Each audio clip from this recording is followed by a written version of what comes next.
Nagugutom na ako. Ako din eh. Subukan kayo natin magluto. Pero syempre, ng mga masustansyang pagkain.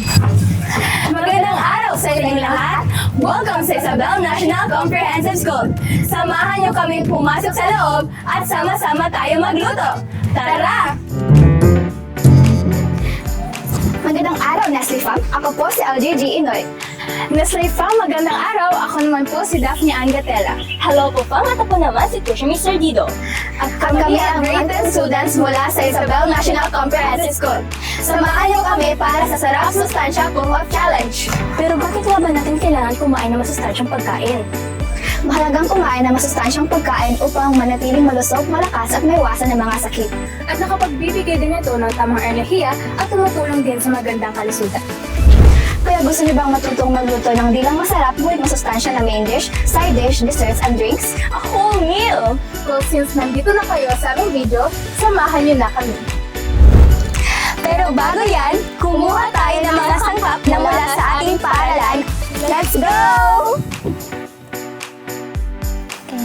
Ang kangkong ay mayaman sa sustansya tulad ng bitamina A, C, at E. Ang mga ito ay nakakatulong sa pagpapalakas ng immune system, pagpapaganda ng paningin, pagpapalusog ng balat, at pagpapanatili ng maayos na paggana ng katawan. Dahil sagana tayo sa tanglad, gagawa tayo ng tanglad juice. Ang sustansya ng tanglad ay kinabibilangan ng vitamina C, potassium at flavonoids. Ang tanglad ay nakakapagpababa ng stress, nakakatulong sa digestion at nagbibigay ng natural na lamig sa katawan at pakiramdam. Kaya perfect ito sa mainit na panahon. At ngayon, kukuha naman tayo ng tilapia sa ating munting fish pan. Ang isda ay isang masustansyang pagkain na mayaman sa protina, omega-3 at mahalagang bitamina. Nakabubuti ito sa ating puso, utak at napapalakas ng katawan.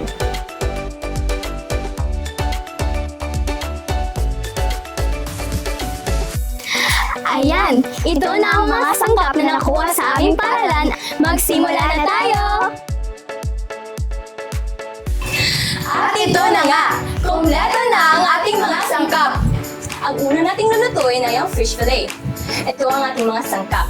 At syempre, ang bida sa araw na ito ay ang Maggi Magic Sarap. At para naman mas maging healthy ang ating fish fillet, ay gagawa tayo ng side dish. At ang main character naman sa sangkap na ito ay ang ating Maggi Magic Sarap at ang ating Maggi Oyster Sauce. At syempre, hindi naman kompleto ang meal na walang dessert. Kaya para sa ating dessert, gagawa tayo ng coffee jelly. At hindi magagawa ang coffee jelly na walang Nestle products, featuring Nestle All-Purpose Cream, Nestle Condensada, at Nestle Nescafe Coffee. Parang nauuhaw ako, no? Kaya nga, Alam ko na! Gagawa tayo ng tanglad juice! Una, linisin muna natin ang tilapia. Tanggalin ang fins, hasang at ibang kailangang parte ng isda. Hugasan itong mabuti, tapos hiwain ng pa-flat at pahaba. Pangalawa, para sa marinade.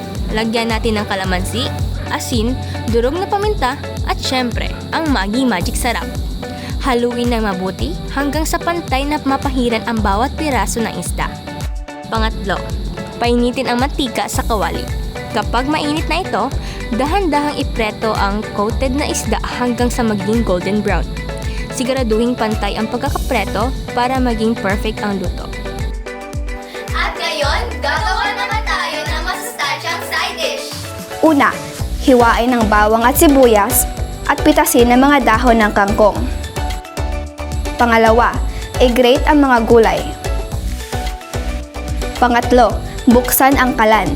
Kapag mainit na ang mantika, ilagay ang bawang at isunod ang sibuyas. Pagkatapos, idagdag ang mga gulay at haluin ng maigi. Isunod ang paminta, pagkatapos ay syempre ilagay ang ating Maggi Magic Sarap at haluin ulit. Panghuli, idagdag ang ating Maggi Oyster Sauce at haluin ng mabuti ang lahat ng sangkap. At ngayon, gagawa naman tayo ng masustansyang dessert gamit ang Nestle products. Una, pakuluin ang sago hanggang sa maluto ito. Pangalawa, lutuin ang gulaman sa mainit na tubig, unting-unting ilagay ang gulaman at ihalo ng ihalo. Pangatlo, isunod ang Nestle coffee, pagkatapos ay ilagay ito sa lalagyan at palamigin ito. Pang-apat, Kumuha ng bowl at ilagay ang sago, gulaman, ang Nestle All-Purpose Cream at Nestle Condensada. Ihalo na natin at palamigin upang tuluyang matapos ang dessert. At ang huli naman nating gagawin ay ang tanglad juice. Una, magpakulo ng tanglad at iset aside. Pangalawa, maghiwa ng mga pipino at i-blender ito. Lagyan ng kaunting tubig upang mas madali ang pag-blend. Pangatlo, mag-shred ng mga carrots at maghiwa ng mga lemon. Pag-apat, i-assemble na natin. Tanggalin ang tanglad at ilagay ang tanglad juice sa lalagyan. Ilagay ang shredded carrots at blended cucumber. Lagyan ng ice at ihalo na ang mga ito.